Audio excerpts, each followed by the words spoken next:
రాజ్యసభ ఎన్నికల తర్వాత హిమాచల్ ప్రదేశ్ లో రాజకీయ సంక్షోభం కొనసాగుతోంది.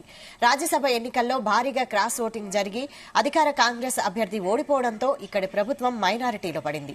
మరోవైపు అసెంబ్లీలో బీజేపీ శాసనసభాపక్ష నేత జైరాం ఠాకూర్ నేతృత్వంలో ఆ పార్టీ ఎమ్మెల్యేలు రాజ్ భవన్ కు వెళ్లి గవర్నర్ను కలిశారు. వెంటనే రాష్ట అసెంబ్లీలో బలపరీక్ష నిర్వహించాల్సిందిగా బీజేపీ ఎమ్మెల్యేలు గవర్నర్ శివప్రతాప్ శుక్లాను కోరారు. రాష్ట్రంలో కాంగ్రెస్ ప్రభుత్వం మైనార్టీలో పడిందని, అందుకే గవర్నర్ను కలిసి ఫ్లోర్ టెస్ట్ పెట్టాల్సిందిగా కోరామని జైరాం ఠాకూర్ తెలిపారు.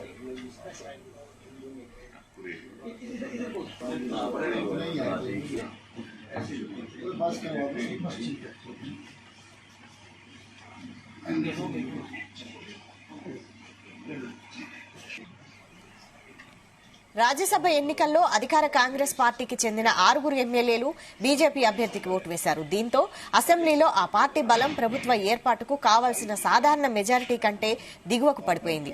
రాజ్యసభ ఎన్నికల్లో బీజేపీ కాంగ్రెస్ అభ్యర్థులకు సమానంగా 34 ఓట్లు వచ్చి ఫలితం టై అయింది. లాటరీ తీయగా బీజేపీ అభ్యర్థి హర్ష్ మహాజన్ గెలుపొందారు. కాంగ్రెస్ అభ్యర్థి అభిషేక్ మను సింఘ్వి ఓటమి పాలయ్యారు.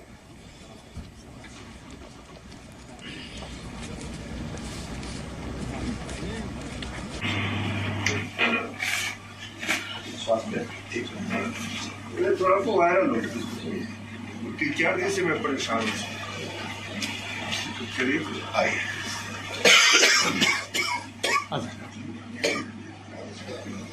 హిమాచల్ అసెంబ్లీలో మొత్తం సభ్యుల సంఖ్య 68.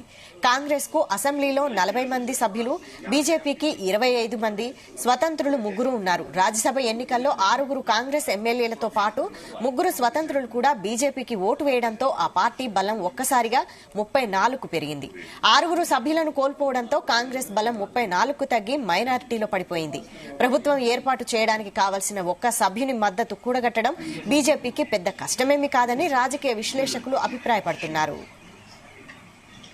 और विधानसभा के सत्र के दौरान सॉरी बजट सत्र के दौरान सारी चीजें नॉर्मल चली हुई थी, लेकिन जब कट मोशन हम विधानसभा के अंदर रखते हैं